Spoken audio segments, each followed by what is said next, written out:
High লাইলা আপু, কেমন লাগছে তোমার বেবি গ্লো করে আর ব্লাশিং করে? অনেক ভালো লাগছে। অনেক দিন ধরে কি আপুর পিছে পিছে ঘুরতেছিলাম, কি আপু আমার গাল দুইটা একটু লাল করে দাও, গাল দুইটা একটু লাল করে দাও। আর বুড়া বেডি বুড়া বেডি এডি ঠিক করে এডি লাল করে। আপনার যে এইজ হইছে বয়স হইছে এটা তো ম্যাডাম সবাই জানে, খুদে এই রং রং দেওয়া লাভ কি? ভালো লাগছে? সুন্দর লাগছে। এটা কিন্তু আরো ন্যাচারাল হবে।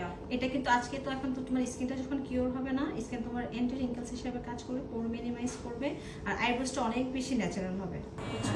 ছোটবেলায় পোলাবান করে এরকম করে টাইম না গাল লাল করে দিতাম। টাচ নেওয়ার জন্য হ্যাঁ মানে সার্জারি করে মেবি আপনার ট্যাটু করছে, ট্যাটু করলে এরকম লাল হয়ে যায়। শেক্স মেকওভার সেলুন, এটা হচ্ছে মোহাম্মদপুরের রিং রোডে প্রবাল টাওয়ারের লিফটের 4 এ।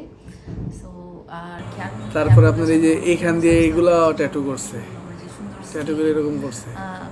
নেল এক্সটেনশন যেগুলো হয়, হ্যাঁ রে বুড়া মানুষ রে।